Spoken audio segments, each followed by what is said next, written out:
So Rishabh, I will not be able to share my video, No problem. right? No problem. No problem. Because the network issue is too much. No problem, sir. There's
Kal kholu hai?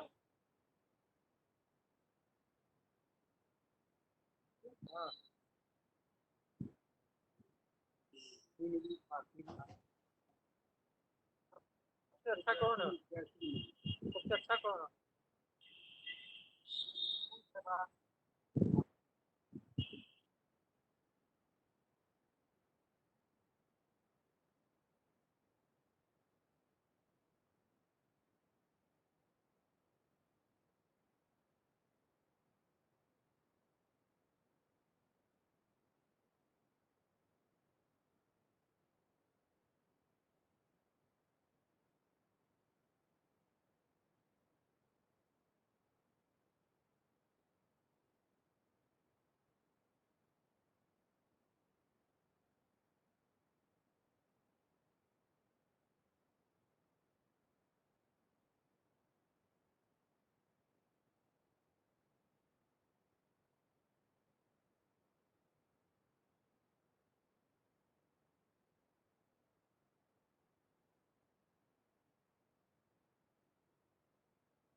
Anupma will start in 1 minute.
So, good evening to all our participants.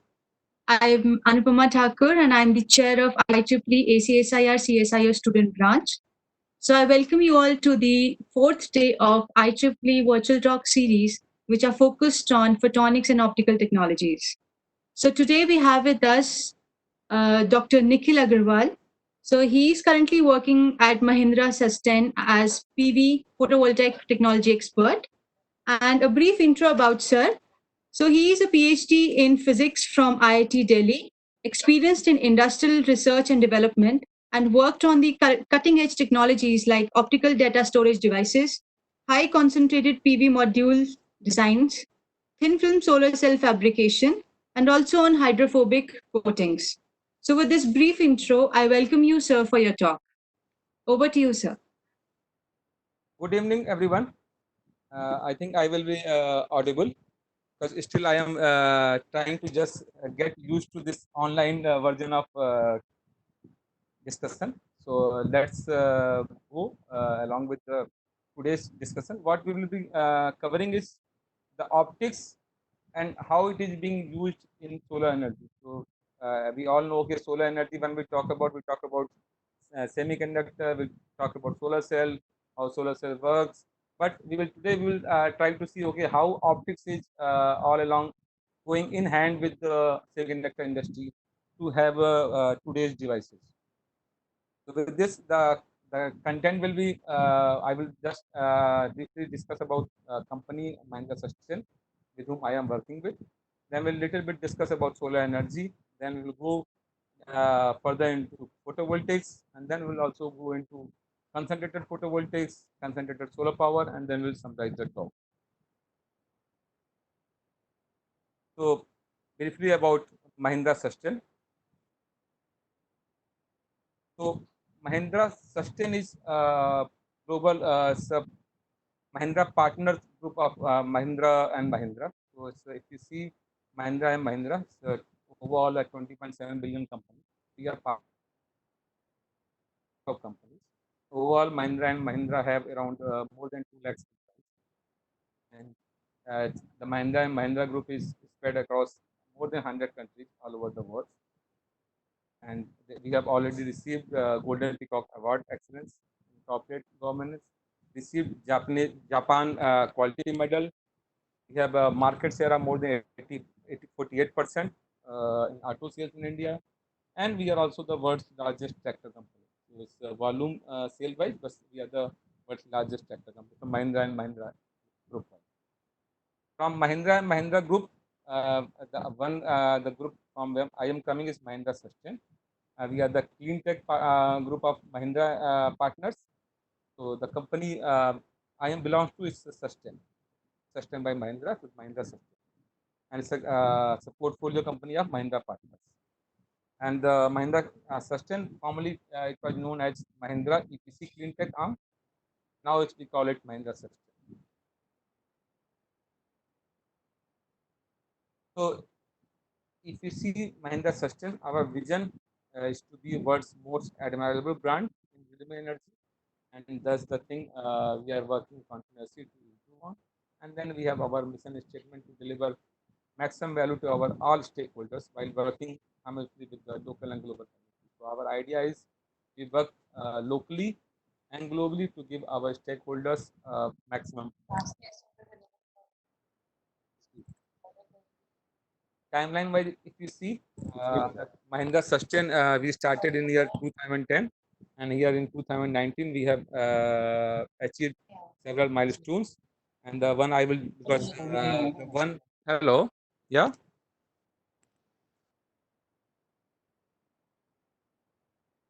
Okay, so it's if you see in 2018 and 2019 we have achieved a milestone where we have done installations are more than 405 megawatt peak at one place.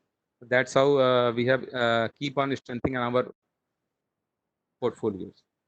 Overall, Mahindra, if you see that we are again featuring on the product innovation, we are a great place to work organization, and also we have focus on process improvements, and we do continuous process limit in our processes. If you see all over India, we can see we have footprints all over the India. Also in international market, also we have footprints. I'm going a little bit faster in these slides because we have to spend more time on the technical slides. So award and recognition wise, if you see cumulative, we have around 39 million man hours, safe man hours we have already spent in the field. And we have a customer survey score, we have 79% the customer survey index. So, and that's awards and recognition and different time frame. We have got different awards within India and international also. Sustainability is a key factor because we are Mahindra Sustain, we say it, and all our activity is around the sustainability, and that's where we also take part in the regular on the to take our community together. The areas where we have our solar plants, we always work together to increase the society, to take society along with us, and we do different initiative at those locations so that we can give back to the society. Similarly, on the health and safety, as I already told that we have around 39 million of safe hours, so it's cannot happen without proper health and safety environment in our different locations, and we are proud on that we are able to achieve that. When if you see at sustain level, fatal accident wise we have nil till date. That's our achievement. In sustain, we have different verticals. So we have utility solar, which takes turnkey solar EPC solution, and we have distributor, we have depot, we have asset management, we have productivity. So we will just about now we will come quickly to the main discussion topic of today's talk on solar energy. So briefly, if we see, sun is the energy source that allows all life on the earth. So we all know this, and the solar energy is the cleanest, most abundant renewable energy source available to us, and we can use the solar energy in different ways for our usage. But there are mainly three ways which we use and utilize solar energy. The one is we say it's a photovoltaic PV, which converts directly the sunlight into the electricity. The second methodology is we say it's concentrating solar power, which uses heat from the sun to drive the utility scale electric turbines. So in the first case, we are using the sunlight to convert it to DC electricity directly. With the second case, we are using heat of the solar energy to convert, and then with that heat, we are using the conventional turbines to run. And the third one is converting sunlight directly to fuel, like heating and cooling system. That's all water heating system, which we see on many of the roofs. That is the where we are using directly sunlight directly to as a fuel. So we are heating the water directly. So that is the three ways where we can utilize, mainly three ways where we can use sunlight for our usage. Now we will go one by one to each and every aspects of sunlight usage. We will mainly discuss about photovoltaics and concentrated solar power because that is the main where we have our optics and photonics is in use. So let's first discuss about photovoltaics. So when we talk about photovoltaics, we talk about solar cells. So when we say solar cell is an electrical device that converts the energy of light directly into electricity, and that this phenomena is called photovoltaic effect. So what happens here? We have light which is falling on the solar cells. If you see on the left hand side, we have a small sketch of typical crystalline silicon solar cell, and lights falls on the solar cells. Lights gets absorbed. The electrons get excited to a higher energy state. We get the electron move to the external circuit, and that's how once a flow of electrons is there, we get a electrical current in the circuit. So it's overall, if you see, there are three processes: absorption of light, generation of electron hole pair, and then flow of charge carriers in the external circuit. That's how the overall solar cell performs. Now, each and every steps has their own challenges. So they have their own efficiency of each and every phenomena.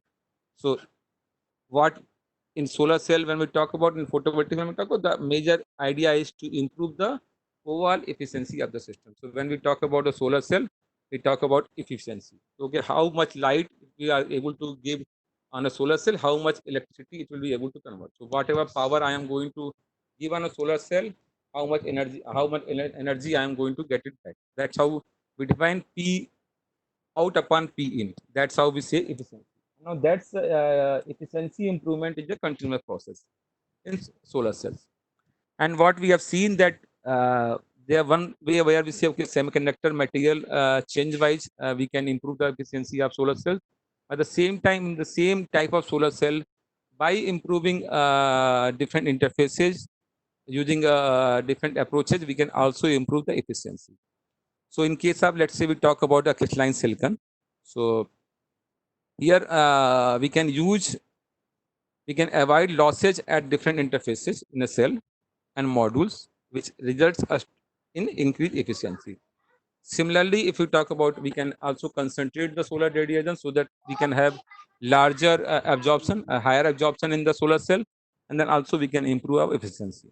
But there are different ways by which we can improve the efficiency of solar cells. Now, this is a chart from NREL, where we have today whatever the different types of solar cell people have worked in labs. So like if you see on the left hand side on the top corner, we can see there are different colors. There are numbers of technologies is defined. So like the first one is multi-junction cell. So here we have cells which have multi-junctions. So it means we have cell which can absorb a different spectrum of the solar radiation. And then we have a blue color. We have crystalline silicon, which we call crystalline silicon cell. We have then we have a thin film technology, and then we have a emerging PV. So we have typically we have four broad categories of solar cells, which is there in the market. We can very clearly tell them multi-junction solar cells, then crystalline silicon solar cells, thin film solar cells, and emerging PV, where we have dye-synthesized, perovskite, organic solar cell, inorganic cell, quantum dot. So all those combinations are there. So that's emerging capability.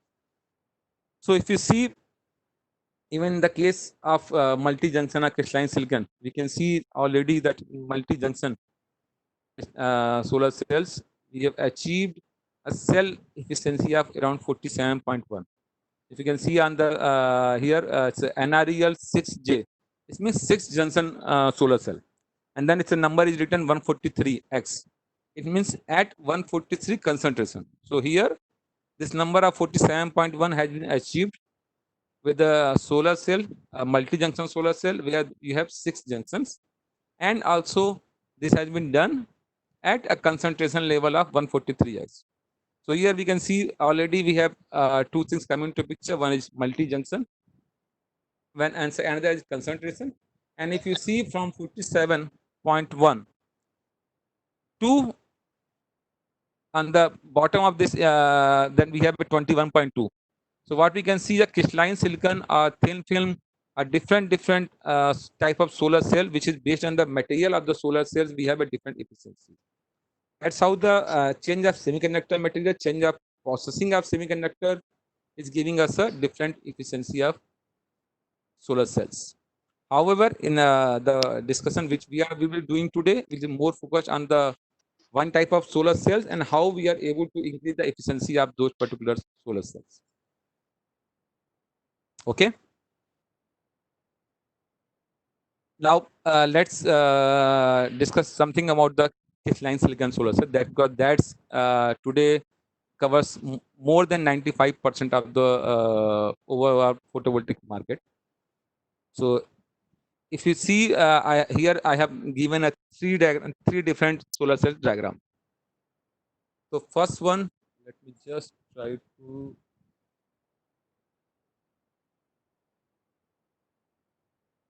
Okay. So I am talking about first now about this particular solar cell. This we call aluminum BSF crystalline silicon solar cell. That means aluminum back surface field crystalline silicon solar cell. So this is the standard crystalline silicon solar cell. We must have seen in the, it has been installed all over the India and at many places. So in what happens, the structure of this cell is very simple. We have a P-type crystalline silicon. On top of this, we do a doping of N-type, so to make it N plus. Then we have this anti-reflective coating of silicon nitride on top of N plus emitter, and then we have top electrodes. So that is on the upper side. On the rear side, we have aluminum back surface field. So that we have an aluminum layer of 100 microns, so that we have a total. So this is a device. So this is the normal typical crystalline silicon device. Now in this device, we have already seen that there is a layer, we call it ARC, anti-reflective coating. That is one layer where we are seeing anti-reflecting, because what we are talking about, we have an interface of light from air to a silicon material. It means the refractive index changes there, which is making a high reflection losses. And our idea is to increase the absorption, as we discussed earlier, that efficiency increment is based on the three functions: absorption, we can increase generation, and then we can increase the flow of electrons in the circuit. So by reducing the resistance. So when we are talking about increase of absorption, it means we want to reduce the reflection from the surfaces, and that's where the ARC comes into the picture. So that's how when we talk about, we will discuss about this further in next slides. That ARC, that is one point we need to keep in mind. Now, second thing which we can see in this particular image, that we have some type of structure on the front side. On the rear side, if you see, it's more or less plain. On the front side, we have some structure. Then again, these structures are light trapping structures. So they are there to trap the lights, because when the light is going inside, also they are a tendency to get reflected from the bottom of the cell and can come out also. So again, we have this structure so that we are able to reduce the light losses which can come out of the system. So that's why reflection losses we can reduce. Even in this surface, we are able to increase the light trapping. That's how we are again working on including the absorption of the light. Now, this was the typical aluminum back surface crystalline silicon solar cell. Now, if you see here, I have again two types of solar cell. Now, this one we call, we say PERC. Let me just try to get used to this.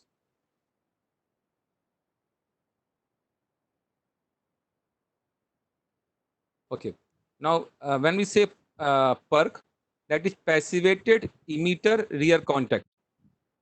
Now, if you able to see the difference between these two, in this one, the rear side of the solar cell, we have only a clear aluminum layer. But if you see here,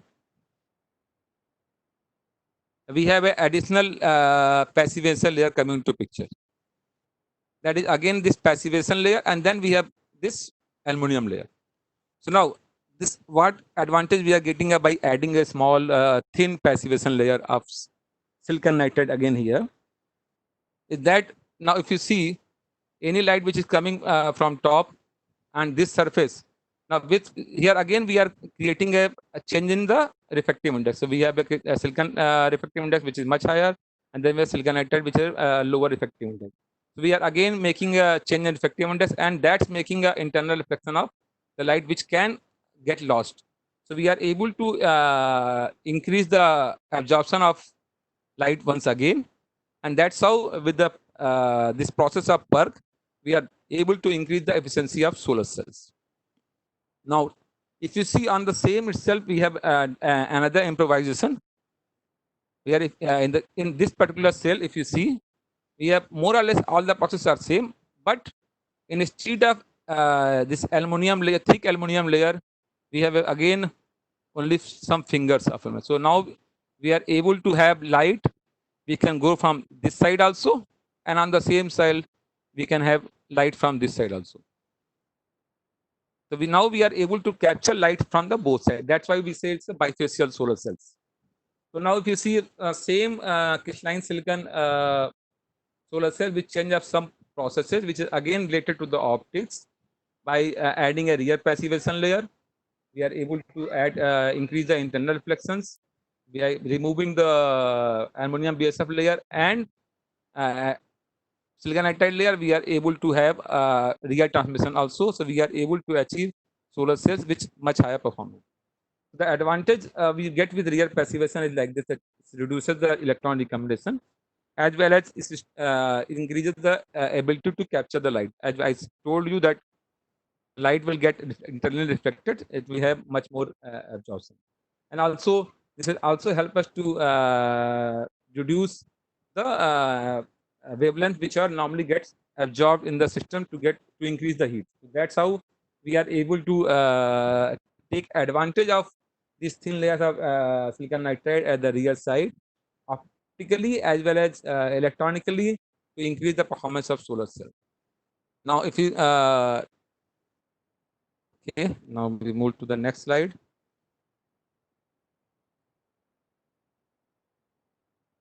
Okay, now we have seen a solar cell. Now I will just discuss. Okay, because this is not the solar cell which we see in the field. We normally see a modules, which is a combination of solar cells. So what we see as solar cells are connected in series and parallel combination to achieve desired voltage and current. Because one typical crystalline solar cell has a voltage of 0.7 volts, 0.65, 0.67 volt, and a current of something around. If we talk about crystalline silicon of 6 inch by 6 inch, it will have a short circuit current of around 8.59 ampere. But that is not the one we can use for our utility scale requirement. So that's why we put them in series, and we can also have to encapsulate them. You have to seal them so that they did not get damage in the atmosphere. So that's how typical PV modules is being made. So on PV module, if we talk about, we have a I think you must have seen it, but so we have a typical outer frame which is aluminum material, and then we have on top we have a glass which is around 3.2 or 4 thick glass. Then we have a material, we call it EVA, which act as the encapsulant. So we have a front EVA, then we have a rear EVA also. And in between we have solar cells which are connected in series. Then on the rear surface we have a backsheet. So overall, if you talk about a PV module, we have aluminum frame, front glass, EVA, a solar cell, series of solar cells, then again a rear EVA, and then backsheet. This is put together. I say it's a sandwich. A sandwich structure is being made, which we see as a photovoltaic module. That's how a typical PV module is being made.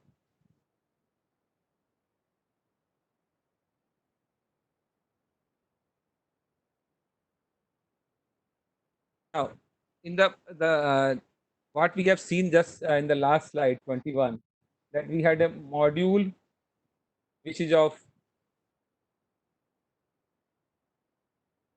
this particular type, where we say it's a conventional PV module, where the light can enter only from the front side. On the rear side, it cannot enter. But I think that 2 slides back we have seen a cell where we have a cell which can be utilized from both sides. We call it bifacial cell. So now we can also have a modules which can be made using bifacial. Now if you see, we are able to use not only the front side, also we are able to use light which is falling on the rear side. Now again, the questions come from where the light will fall on from the rear side, because and the most of us must have seen the modules are facing towards sun, so there will not be any specific area from where we will get light from the rear side, and that's where again the optics come into picture, because what we are seeing that whenever we are installing modules, we have enough space between the two modules. It's not that we don't have spaces between the module, and once we have spaces between the modules, that you can see here, the light can get reflected from the ground itself, and that reflected light itself can provide enough additional current to the module. So that's what we call it albedo.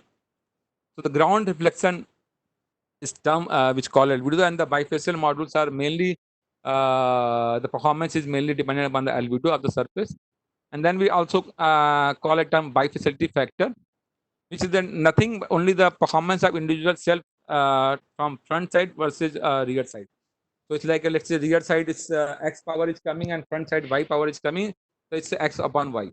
That's how these are the two major factors which govern the overall performance of model. Again, what we are able to see that here we have to use a different type of rear cover, which can be a transparent back seat or it can be a transparent glass.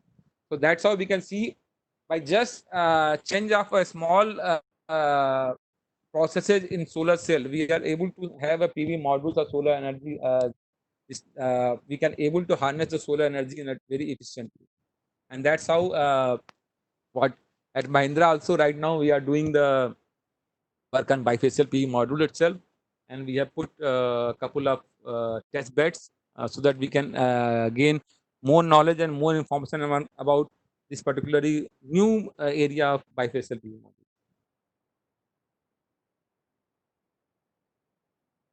Now, in both the cases of modules, which we have seen that now we have a light which is coming from the front and is going through the front cover, which is glass.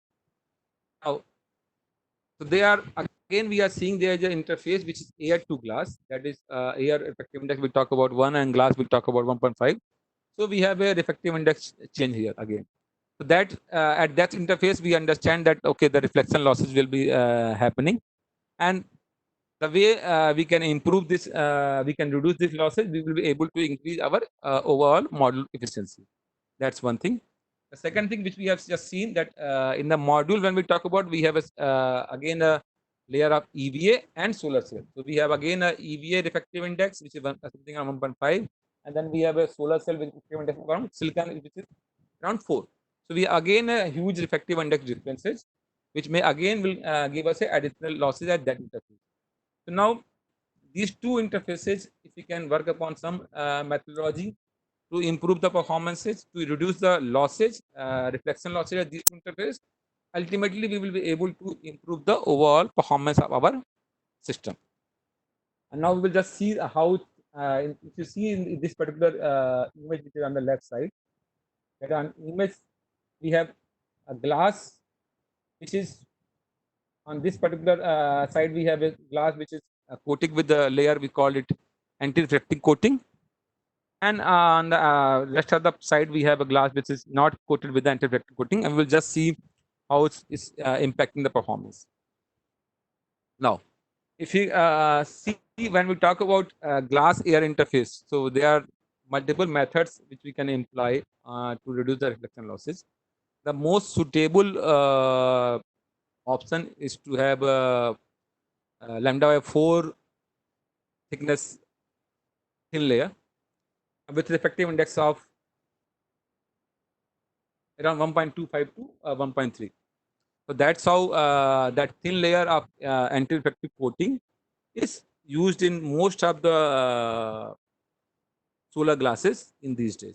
Earlier, when we talk about 6-7 years back, we have glasses which we don't see anti-reflective coatings, But now most of the PV modules which we see at Mahindra, even at different industries, if you see, it will have a anti-reflective coating. It's around a 120, 130 nanometer thickness coating is there, with a reflective index around 1.25 to 1.35.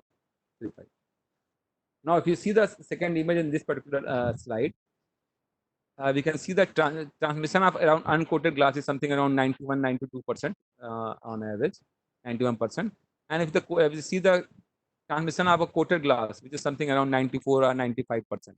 So we can already see that this coating of ARC coating itself is giving us a around 3% extra light transmission into the solar cell system. So we are able to reduce the light transmission, light reflection, and that's how we are able to increase the overall system performance, that by use of anti-reflective coating. Also, if you see this particular case where the graph where we can see increased power gain. Here we can see this is graph from a manufacturing factory, where you can see the orange one is the graph where we have glasses which are not coated with not coated, and the blue one is the glass with some specific ARC coating, and we can see the average power in both the cases. It's changed. So we can see directly in the even case of manufacturing itself, when we are putting a front cover with ARC coating, we are able to generate more power from the same PU module. So that's how the anti-reflection coating itself is a way to improve the performance. But now there are challenges which, as a community, we need to work upon. The challenges are like addition of these coatings. That the typical PV modules we get warranty for 25 years, but normally these coatings, what I have seen in the field, the maximum they adhere to the glass surface maybe 5 to 7 years, because there are numbers of processes which happens on the modules when they are installed in the field. So they are dust, they are sand blowing are there. We do module cleaning using water. So there are numbers of ways we do which erodes these thin layers, and we don't. I have most of the cases I have seen a 5 to 7 year life of these coatings. So there is one challenge for us to increase the life of these coatings, so that we can have a PE modules with ARC coating for more than 15 to 20 years. So that is something area where we all can work, and that is the area of future study for us. Now, when we talk about a surface of EVA and cell interface, where we have a EVA, which is refractive index is very close to the glass, which is around 1.5, and then we have solar cell interface. Refractive index is around 4. So now, if you see again, we have a refractive index chain. Here again, this very thin anti-reflection coating, which is normally do on the crystalline silicon solar cell of silicon nitride. We do it on the cell production itself, and that's again this is silicon nitride. So the defective index again we have a graded defective index with 1.5, then something around 2.1 or 2. Defective index silicon nitride 2.1, and then we have silicon. So we are again able to reduce the reflection losses at this interface. Addition to this, we also make additional structures on the solar cell again to act as a light trapping structures, which again increases the overall performance of the solar cells. So now, in the case of these structures are again used made during the wafer processing itself when we are making the solar cells, and normally in the case of monocrystalline we do it using alkaline solutions, and in the case of multicrystalline we do it in the acidic solution. That's how we are able to make the structures on this image. You can see the same image. This left hand side we have a typical pyramidal shape which we get etched on the monocrystalline solar cells, where the right hand side we have a typical shape which we got on the polycrystalline solar cells. Now, this was more on less on the PV modules, PV solar energy, photovoltaics. When we talk about, there are many new areas also coming in photovoltaics. But again, all are linked to the 3 point when we had discussed increasing the absorption, increasing generation, and reducing the resistance. So that we can have a efficient current correction. That's the 3 area. And when we talk about optics perspective, our main focus will be how to increase the absorption or how to reduce the reflection losses. That's in the case of solar cells. Now, when we talk about in solar cell itself, we can also increase the efficiency by concentrating more light on the same surface. That is another methodology, so that we have whatever the losses we are able to have. So we can, by this we are able to again increase the absorption. What we are doing, we are giving more light in the same area of solar cell, and that's how we say it's concentrated photovoltaics. So again, what is the basic idea of concentrated solar cell is that we are using cost-effective concentrating optics. We reduce the cell area. So now what we have seen a couple of slides back, that in an aerial chart, that we have solar cells with efficiency of 47.1% to a solar cell of efficiency up to 21% also. Now, if I am using a solar cell which is a multi-junction solar cell, it means the processing cost and the processing complexity is much higher for the solar cells.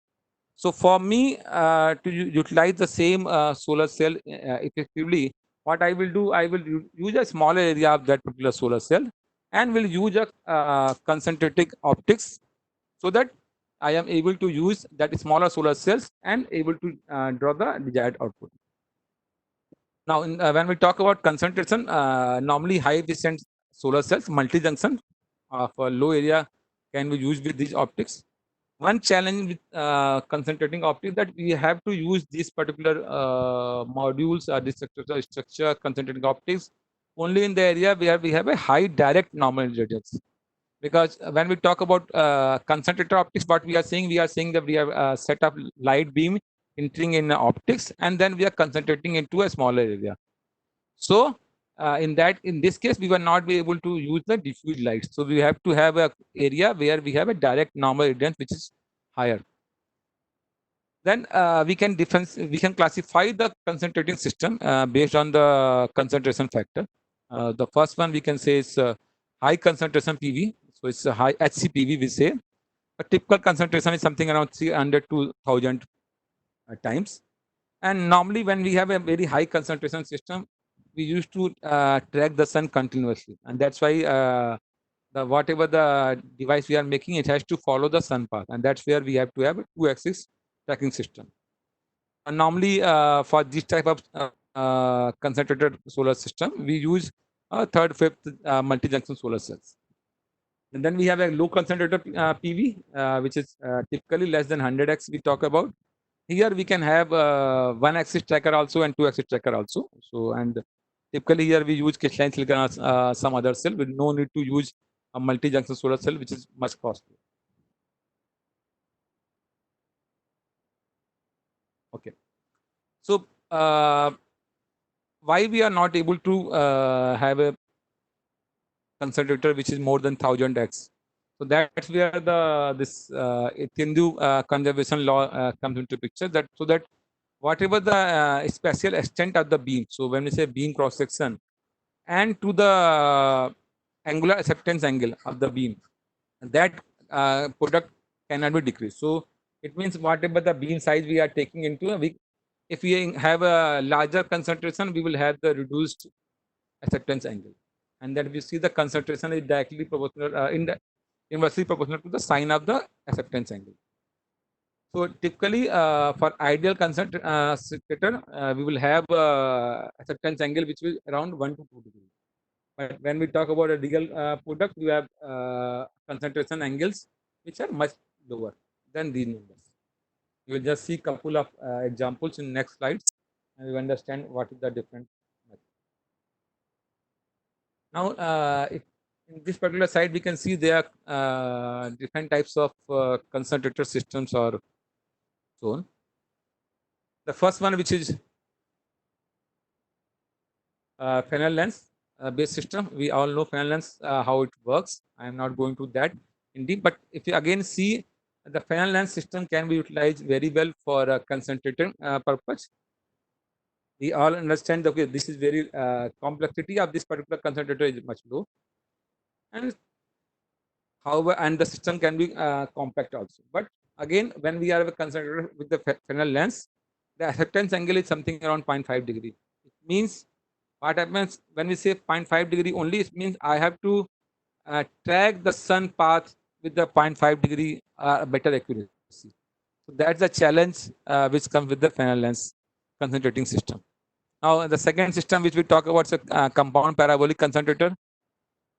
This is the acceptance angle of this particular concentrator system is better than Fresnel lens. Complexity is also lower, but the system dimension becomes much higher. So now the overall system height becomes much higher, and that becomes a challenge for handling and using this particular product in the field. And the third, if you see Fresnel lens with non-imaging secondary optics, so here we have on the solar cell itself, we have another optics so that we are able to increase the acceptance angle. But however, with this directional optics, we increase our complexity of the system. So in concentration, we have different options. All again, we can do simulation using GMAX simulation software, different ray tracing softwares, and we can see how much concentration we are able to get in particular optical system. These are the few examples, field examples of different concentration system. The first one we talk about, this is system with Fresnel lens based concentration PE modules, and this one is based on the mirror based CPV system. So this is something which is already implied in the field. Now this is one high concentrator photovoltaic system on which I have worked also. So when this is again a system with having a primary and secondary mirror. So this is uses a reflective optics. We call it Cassegrain imaging concentrator. So if you see this particular rate diagram, here we have this particular. Let me just.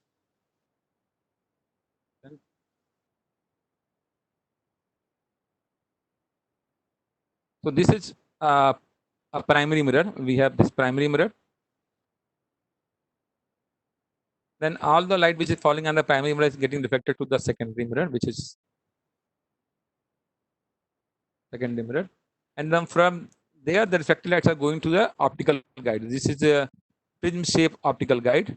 On the bottom of prism shape optical side, here we have a solar cell.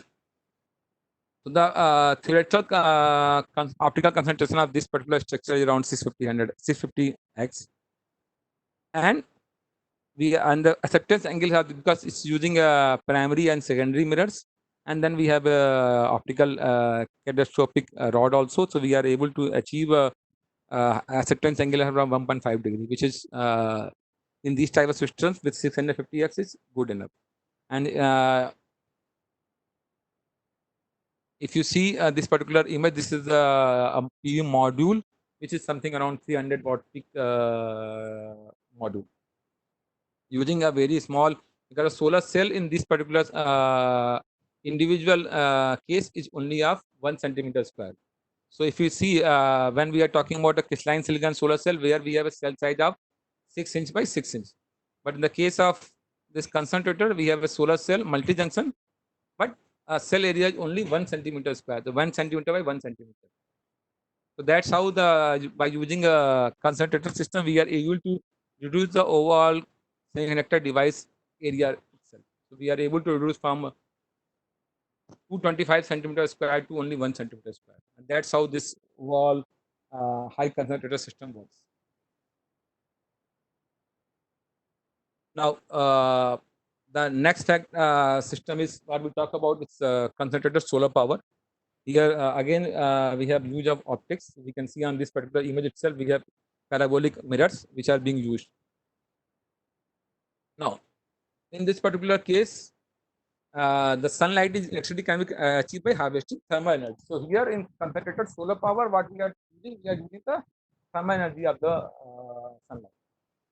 So when we say thermal energy are being used, what we do normally, we are concentrating the sunlight to a specific area.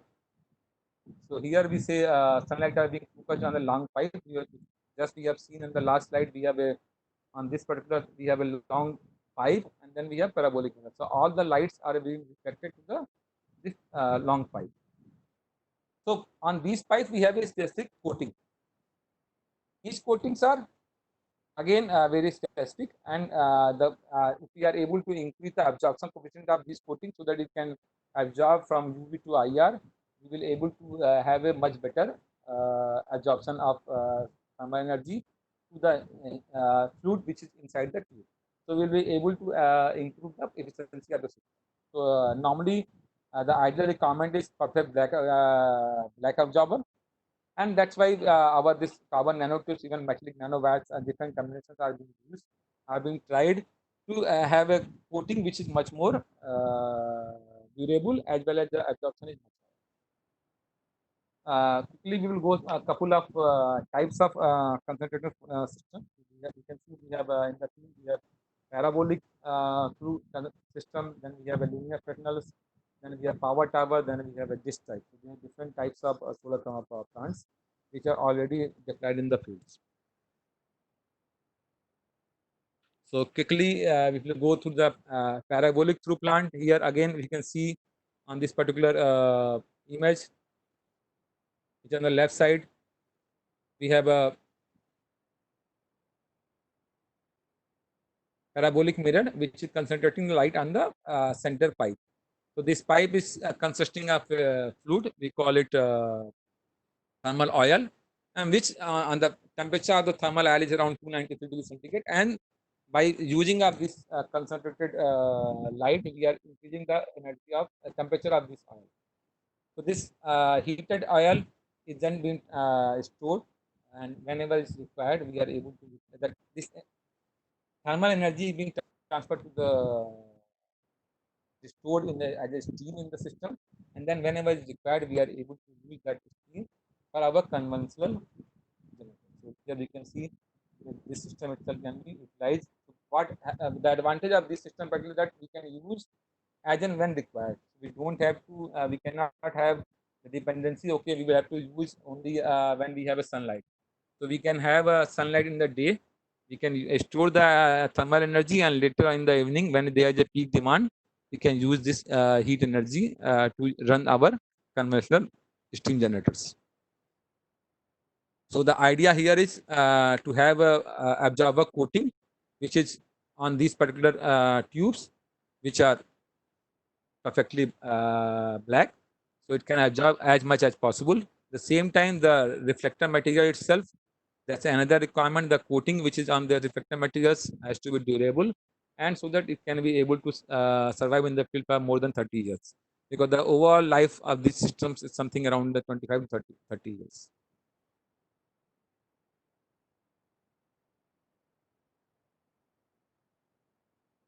Okay, the second type of system again is use sun tracking mirrors. If you see this particular right hand side image, we have a central tower, and where we have a numbers of mirrors, we are reflecting the light onto that particular center point of the mirror of the tower. So again here we have a similar concept. We have a liquid which gets heated, and then that thermal energy of that liquid we are able to utilize at the later stage. Now we can see here the temperature is up to 600 degrees centigrade. So what we are in the previous one, we can see the temperature something around 400 degrees centigrade, whereas in this case temperature is something around 600 degrees centigrade.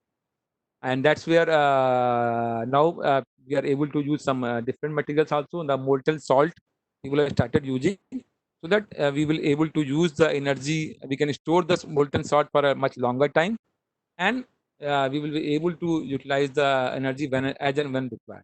So this is the one system. Again, it's using optics mirrors, different numbers of mirror fixed on the trackers, which is tracking the sun and reflecting the light to the central tower.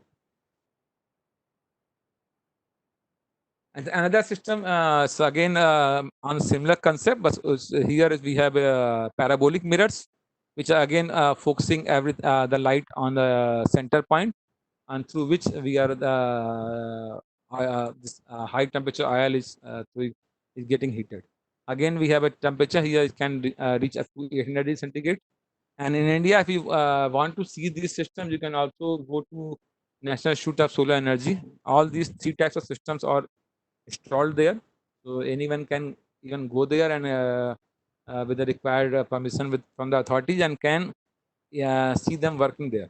So that's how the overall these three systems are already installed at that particular institute. So that's how I think you can get more information about this system. So that's all from the my side. Mainly, if you summarize the discussion, that we understand the solar energy is abundant and cleanest form of energy, and there are mainly three ways to use solar energy. And when we talk about photovoltaic, the solar cell efficiency increasing is one of the area of work, and all the researchers around the world are working on the same. And we talk about module level and cell level, the optics plays a very important role, where we can reduce the absorption losses by and reflection losses, so that we have a much efficient solar cells. Then when we talk about concentrator optics, we understand concentration technology is there in the market, and people are already using it, and the system efficiency gets increased with concentrating of sunlight to a small area. And the case of when we talk about concentrated solar photovoltaics, the absorber material itself is a key requirement. And if we have a material which can absorb a wider spectrum of solar radiation, then we can have a much better efficiency of this system.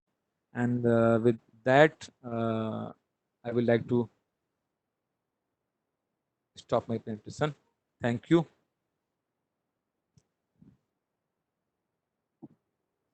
Yeah, thank you very much, sir, for a very informative talk. So we have a couple of questions in the chat box window. So, sir, shall I read it for you, or Okay. you'll directly take up them? Let me take it from there. Yes. Okay. So, sir, you can like, Let me go from top. Okay. yeah. You can read it for.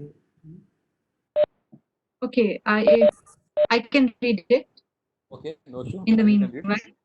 Yeah. So the first question is from Praveen sir. So he's asking that which kind of materials and by which technique can ARC coatings be done, and how many number of layers will be there for doing ARC coating on glass substrate? So normally, if we talk about ARC coating, normally for the case of glass, when we talk about we do there are a couple of materials. Like one of the material is let me just remind the name. So, sodium, no, just missing the name. But Nick, the process which we use is normally the PVD process. Normally, this happens within the glass manufacturing facility itself. There are sol-gel methods also.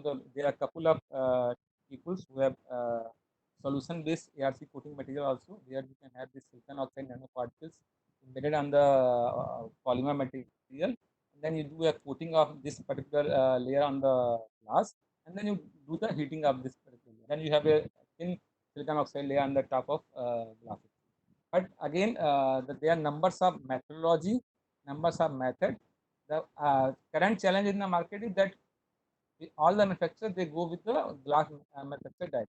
Nobody is doing it on their own shop floor, so they do it at the glass manufacturer. And normally, it's a single layer. It's not a graded one, because graded one has their own challenges. Wavelength wise, it becomes very selective. And that's why we said as a quarter wavelength, it's around 125, 145 nanometer single layer. So nobody is going right now for the multiple layer. I am just missing the type of material they are using. I will be able to give you, Praveen. I will tell you this. So the materials is, I can say you that it's a magnesium fluoride and universal ARC coating on glass. That is one Magnesium. of the options, but the problem with magnesium chloride is the adhesion is not very strong with the surface. And that's why Even we we have can a go for different. silicon dioxide also on the glass. We can go for silicon dioxide material also to do for anti-reflection coating. So therefore, silicon dioxide is one of the option having a good adhesion. But again, the exact one, silicon oxide is one I think people are using. But let me just check with, once again go through it my literature, then I will tell you. Because but magnesium fluoride you can use, defective index you can very easily get 1.29, 1.3. Now, only challenge which I have seen with magnesium fluoride that the adhesion is not as strong as which is required for a outdoor layer material. So that's the Okay, challenge which we have seen. A okay, silicon okay. oxide one is a material which can a very good adhesion and it's able to survive outdoor conditions. Okay, sir. Still, a couple of questions I have written. It will be coming No in issue. the queue. We can go one by one. No issue. Yes, yes, yes, sir. You have my contacts also. Still, if I am not able to answer the questions, you can send me on this particular email also. Then I will be able to reply to you later. Okay, sir. Okay, sir. Yes, Anupama? Yes, sir. So going to our next question from MN Jyoti ma'am. She's asking, are there any disadvantage of ARC coatings?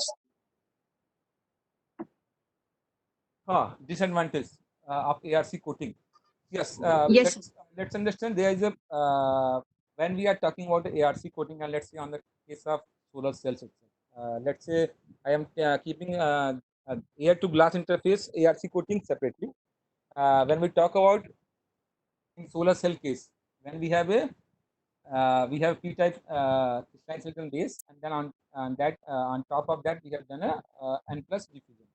On top of that we are putting the silicon nitride coating. Okay, silicon nitride itself is a dielectric material, so it's a non-conducting material. The thickness is something around 120, 130 nanometer. It means it's and then on top we are putting a silver grid. So it means and silver grid has to have in contact with my emitter layer, so n plus layer. Say. So it means in between we have a dielectric layer which is there. That gives me a additional resistance.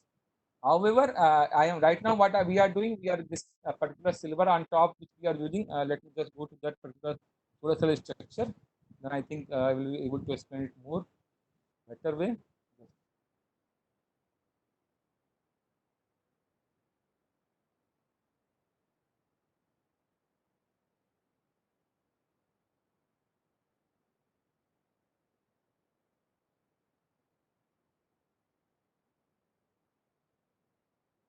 Okay, let's see in this case.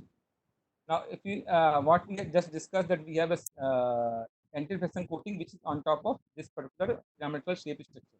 Okay, and then if you see the metal gates which has been pasted after that this process, which is on top of this. So we have a additional resistance on these particular location where we are putting top contact this, metal gates with the emitter layer. That is the area where we have a higher resistance. To reduce this resistance, there are now new techniques are coming. We call it selective emitter etching process, where you remove silicon nitride from this particular area and then you put your metal gate. So there is a disadvantage. Yes, you get some resistance, but however, since you are able to improve much upon the absorption factor of the device itself, you are able to reduce the reflection losses. In contrast to that, the additional resistance which is getting added there is very minimal, and that's why we go with the this anti-reflection coating. And even today, with the new generation solar cells, people are working with selective emitter where you even remove the particular area where you want to put a metal grid. You remove the silicon nitride layer on those particular area from using a laser beam, and then you put your top layer. So that's how you are able to mitigate this one particular negatives of silicon nitride coating on type of solar cell. Now, when we talk about in place of glass, and we have the top glass and then we have a anti-reflective coating. So there are one again advantage there. When we talk about anti-reflective coating, it means we are adding a glass itself is a, you can say it's a some electrically insulated material. But when we are talking about a thin layer on top of that glass, sometimes with the effect of moisture and outdoor conditions, it gets become conductive. So at high voltage, they give additional losses in the PU module. We call it again it causes some degradation in the devices. But overall, if you see the advantage is much more than disadvantage, and that's why industry-wide people are using anti-defective coating for most of the devices. Okay, sir. So now going to our next question from Aryan. He's asking the efficiency of PV panel is affected to a great extent due to excessive heating. So what Mahindra System R&D is doing in this domain? Good question. So if we talk about, when I will talk about Mahindra System, what we are doing separately. But the first question is very right that the heating is the challenge which is there. So if we talk about when we are talking about efficiency of PV modules are increasing day by day, that is one factor is also there that we are able to utilize the wider spectrum of solar cells. So that's how the overall you are able to improve the efficiency and reducing the heating of the your panel. With respect to what Mahindra is doing for reducing the heat, I will say in our R&D, our focus is right now to move from monofacial modules to bifacial modules. Here, in case of bifacial modules, you have the when we say because heating is mainly happening due to the infrared aspect wavelength of the solar spectrum. So in the case of bifacial model, when we talk about, I will discuss just these solar cells. They have already a layer of saturation layer, so that is helping to reduce the absorption of IR within the system, and also since we have a transparent rear cover at the end, even the cells, the gap between the cells which is there in the modules, we are able to this high energy infrared is getting transmitted to the rear side, so the absorption within the system is getting reduced, and that's how overall heat is. But beside that, at present, we are not doing anything like cooling pipe or adding any additional cooling options within the model. That's what that is not the area right now we are working.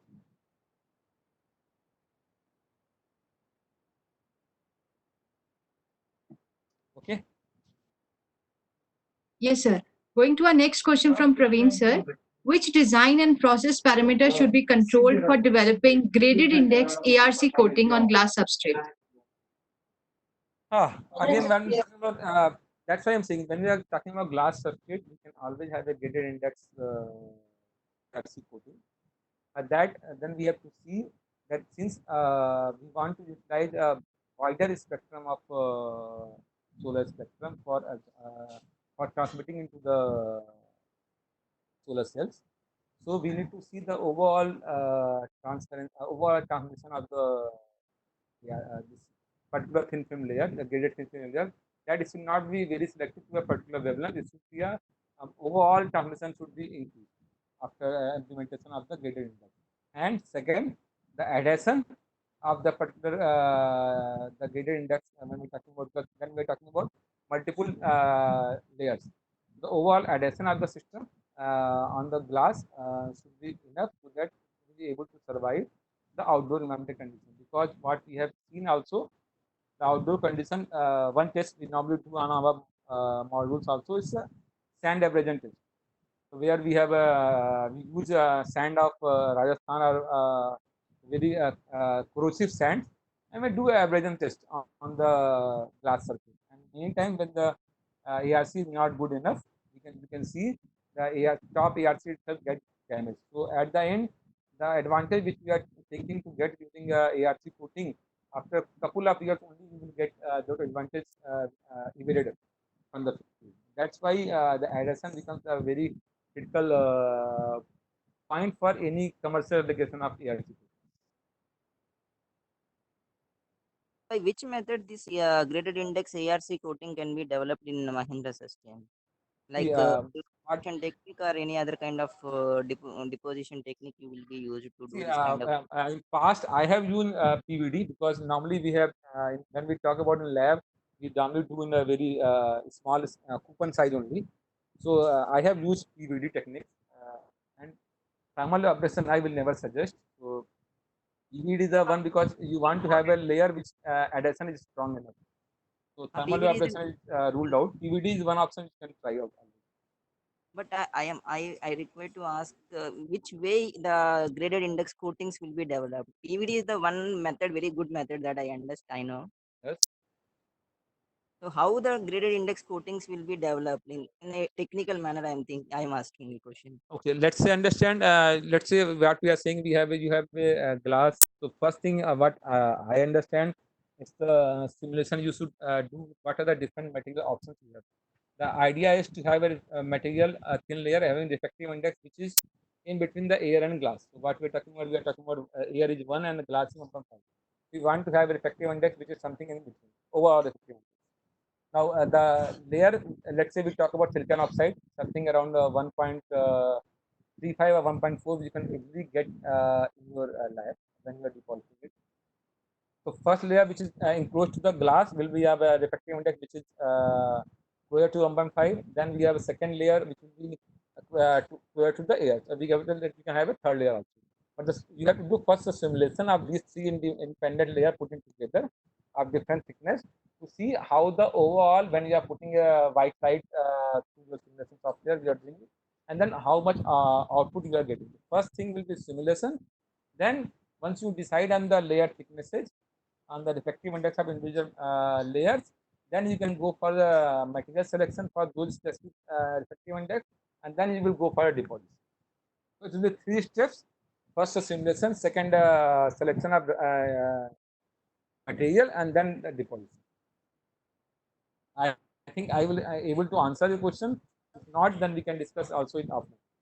Sir, still which software to develop this kind of I design have used GMAX in past. That I can tell. It's a ZEMAX. for developing ARC coating designs? Yeah, it's a ray tracing software. So you can use you can put any layers in that particular software. So you can use it for any optical simulation. You can even use it for developing ARC coating. I So can what contact. we're talking about thin layer you are adding in between, and then again you are seeing how the reflection or how the transmission is changing. Okay, as of now, I have developed some kind of designs for ARC coating using graded index. But the problem is that in which way I have to develop those coatings on the glass, I am facing the problem. That's why I'm asking the same question. I think you can just note down my number, and then we can discuss it separately on phone. That's okay. Okay, sir. Okay, sir. Okay, you can get my number by from Anupama ji also other Arison. Okay. Okay, sir. Okay. Okay, Anupama ji. Next. Yes, sir. Going to our next question from Abhinav Bhatnagar, sir. So he's saying that he has a doubt in slide number 20. So could you please yeah, go to slide number 20, then I can read the question. Just. Yeah. Okay. Now we are on slide number Yes, 20. sir. So he has a doubt here how the aluminium is acting as BSF.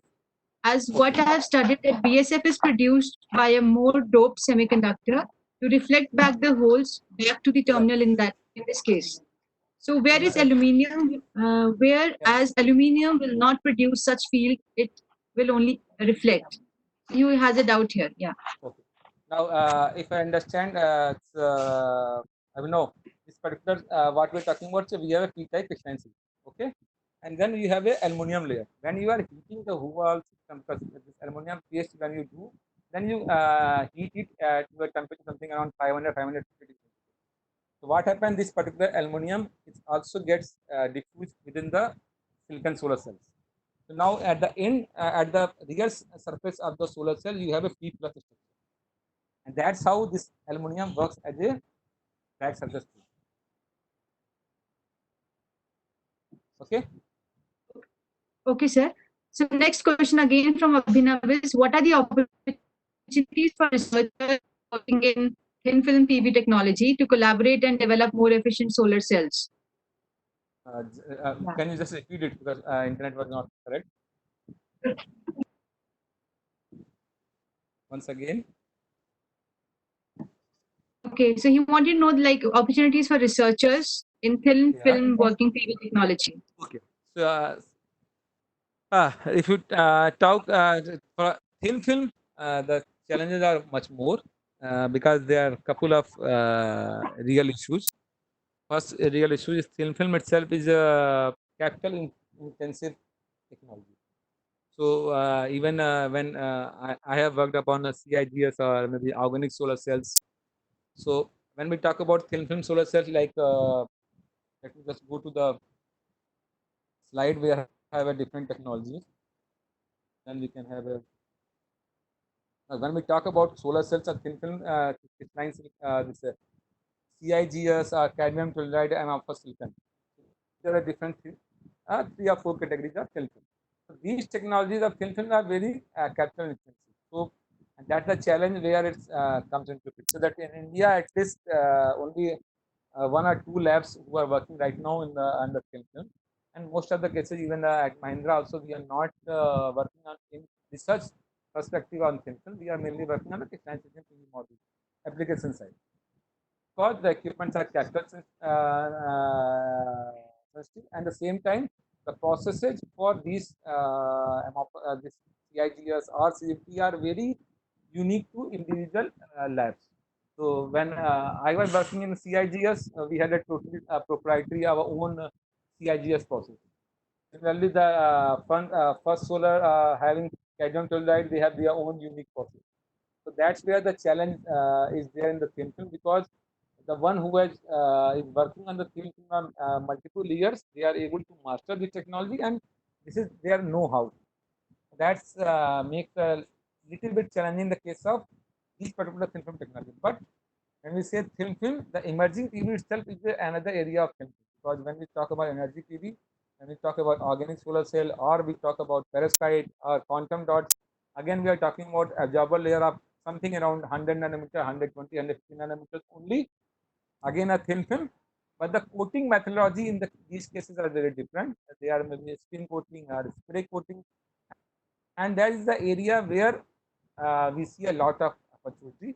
A lot of labs in India are working on these technologies, and in past also I have worked upon organic solar cell and perovskite solar cells.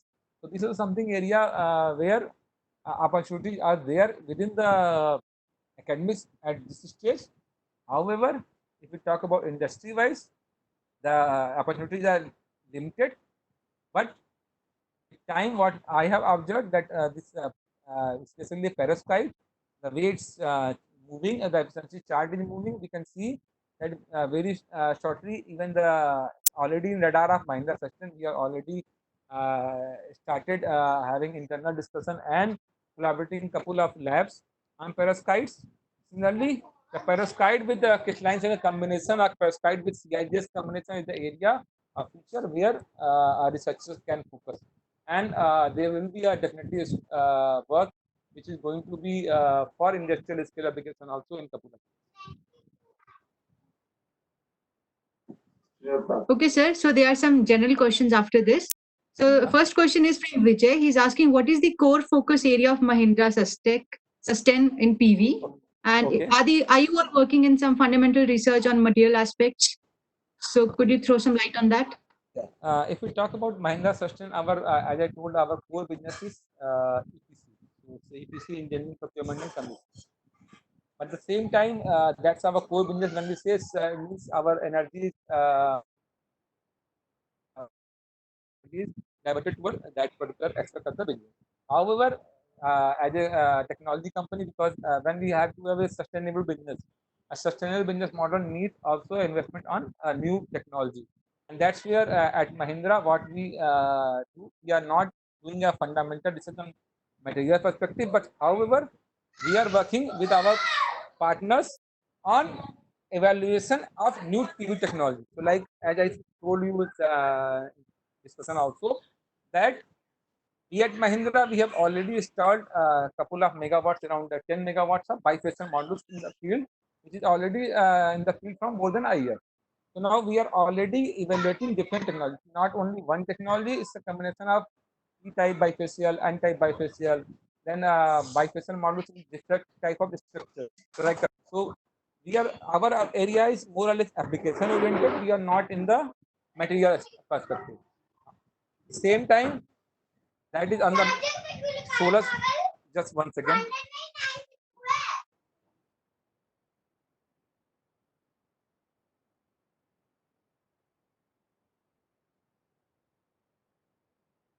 Okay, sorry. So that's area we are working right now on.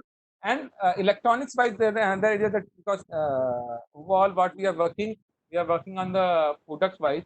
So the another area is module level power electronics where we are working. So, but we are not working on the core material wise. That is.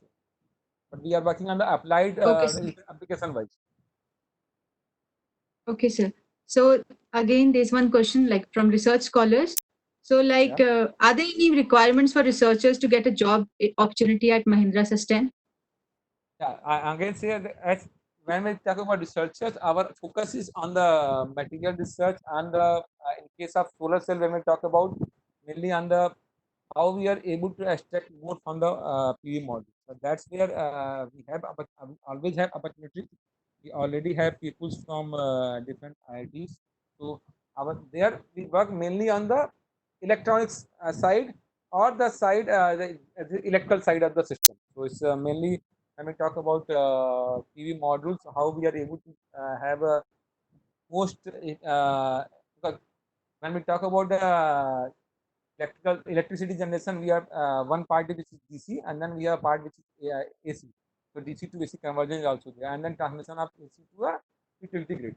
So they are area where we have people in those areas, application areas. Fundamental research, as I said, since we are not in the fundamental research, so we have at present not very not common for the fundamental research. Just application research wise, we are always okay. Okay, sir. So there's one question from Niranjan, sir. So he's Yeah. asking, what are your suggestions for for research scholars working on solar thin films in Indian research labs for sample characterization limit after its growth and safe upkeep? Yeah. So any suggestions for research scholars working in thin film technologies? Okay. So let me. The last point was you said after growth. Yeah, I'll repeat the question again. What is your suggestions for research scholars working on Mm, solar thin films in mm, Indian research labs for mm, sample characterization time after mm. its growth and sample upkeep? Oh, okay. So that's really a challenge at least in Indian lab. So uh, I think the I can understand the pain because since I was also part of the academics and I am also part of industry. So I can see this is the one of the challenge where we face once you make a device, when you grow a device and then the testing when you are testing it, it's a time gap between the growth of devices and testing becomes sometimes very high, and that's where you sometimes you get results which are erroneous also. But in past, what I have tried to how I have tried to diffuse this particular condition that in most of the labs or academic institute, we have already a prefixed. We can always book our characterization facility, and then we can plan backward from them. So what happened many times we make devices and then we think upon okay how to get it characterized from different. But what I have done in past that first you make a plan, you get your characterization facility booked, and then from backward from there you make your device. That way you will be able to characterize them quickly because if you have a longer gap between the device, fabricated device and characterization time, you are adding additional layer which you are not able to see on even on the devices, and at the end it's going to give you a totally different result what you were expecting. So I will only suggest that the planning should happen much in advance for these delays, and you have to make your devices according to the characterization less availability. Okay, sir. Thank you. So there's again one question from Niranjan Saroli. Is Yes, it sir. really important to use the material with 99% purity for film growth? Why can't we use less purity level as thermal treatment can reduce oxidation and other passivation? So could you please comment on this? Uh, this I think the current when we talk about research, what you are saying, you are using a 4-9 material for silicon oxide coating is correct. But Yes. let's say when you are doing a mass production also, if you are not using a silicon material, let's say we are doing a silicon oxide coating and we are using a silicon which is of less, let's say only 999 or 99 only, not 49. Then it means you have already an impurity in your raw material. That impurity also can migrate to your overall system itself. You have no since you will have no control on the impurities, and then you will have no control on the output of the device. Let's say you are putting this ARC coating on top of solar cells, and you have a silicon which is a purity of 99 only for ARC coating. It means they are impurities which can get embedded in the solar cell itself, and which you have no control, and that's become very detrimental for your device performance. And that's where when you talk about solar cell, the purity level of 49, even a 59 or 69 is important for ARC coating. But when you talk about the glass perspective, where you have a ARC coating on glass, there just you can use materials of less impurity also, and then you can check the performance. But what happens when you are using a let's say in case of this material with less purity, these oxides when you heat them they also make, let's say they are ferrous as an impurity in the system, and when you heat them they will also make ferrous oxide that will reduce your overall transparency also. So the idea is if whatever the material combination you are using, after heating the oxide may remove or may get added, but overall transparency should be stable and should be what you are looking for. Okay, sir. Thank you. So next question is from Preeti Thakur. She's asking which is the best standard to test the thermal and electrical performance of a photovoltaic panel.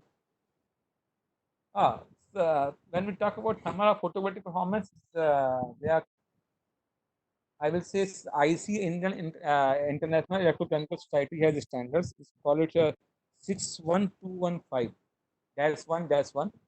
Which is for a PV modules construction evaluation. It consists of even thermal performance of PV modules also, as well as electrical performance of the PV modules. So it's IEC 61215.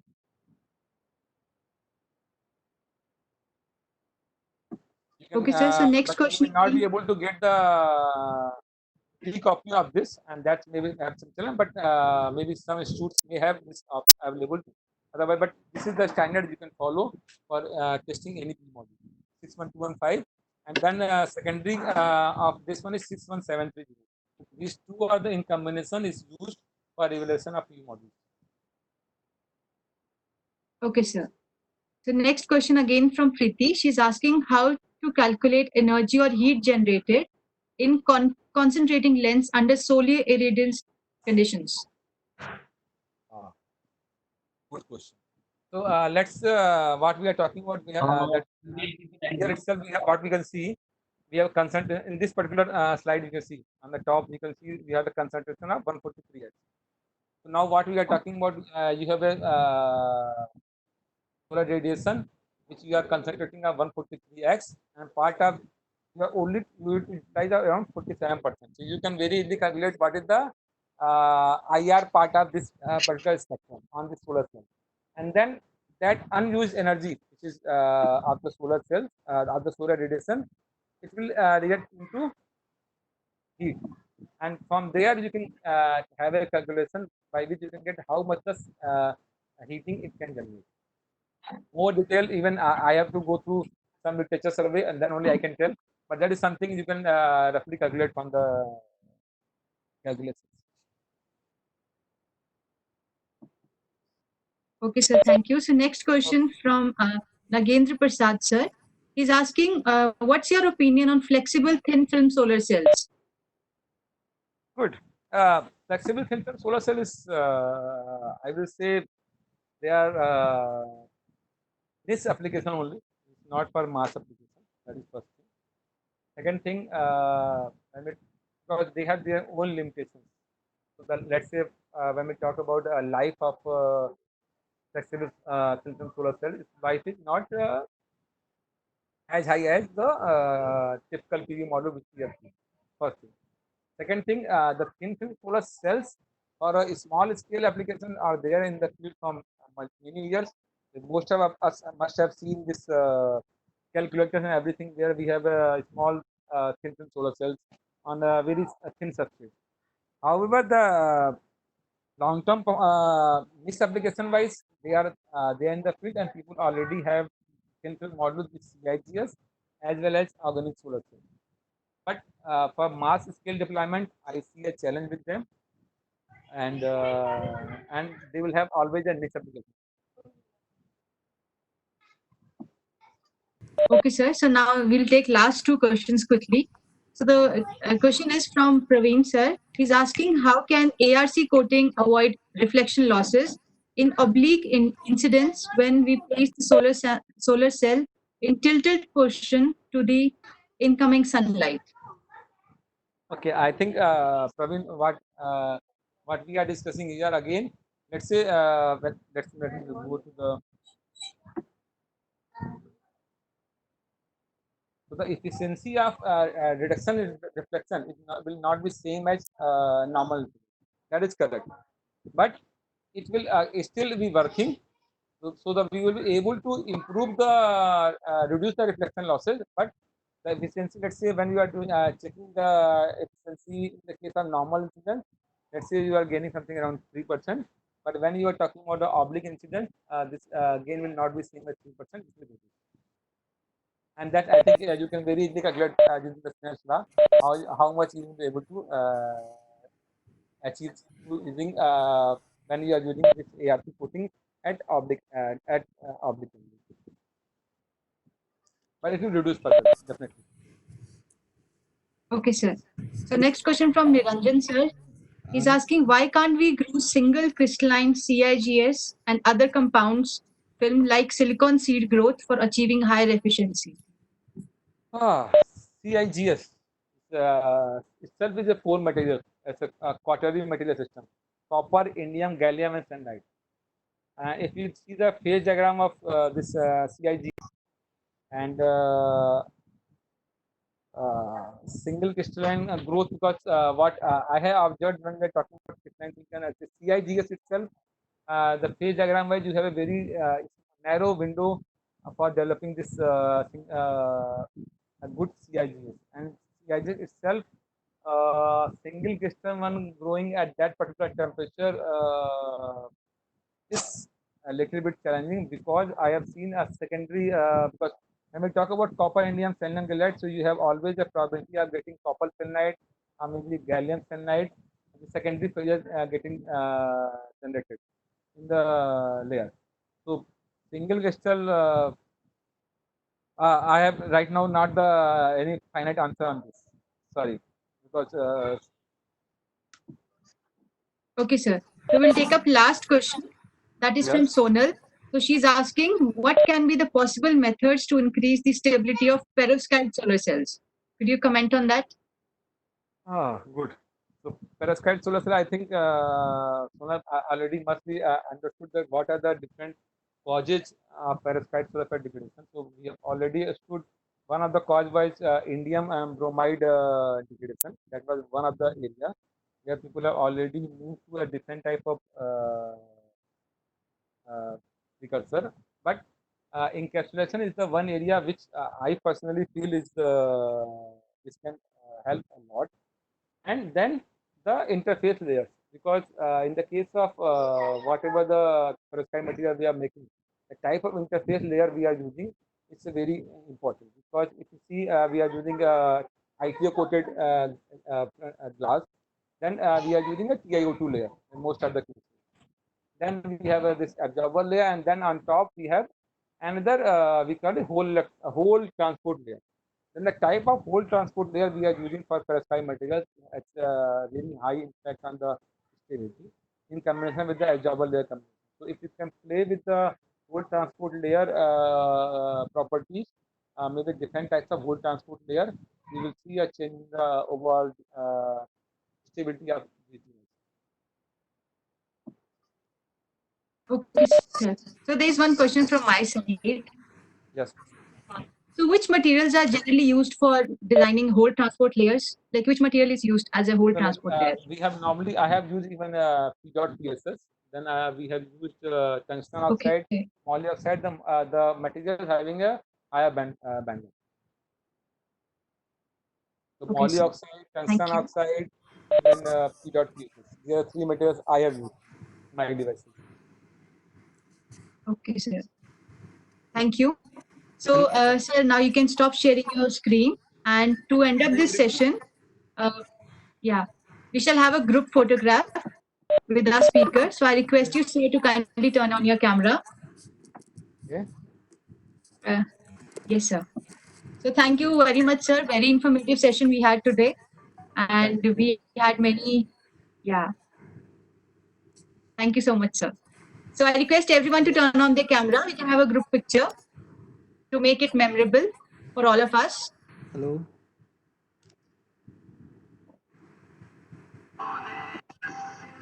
Yes. Hello. Am I audible?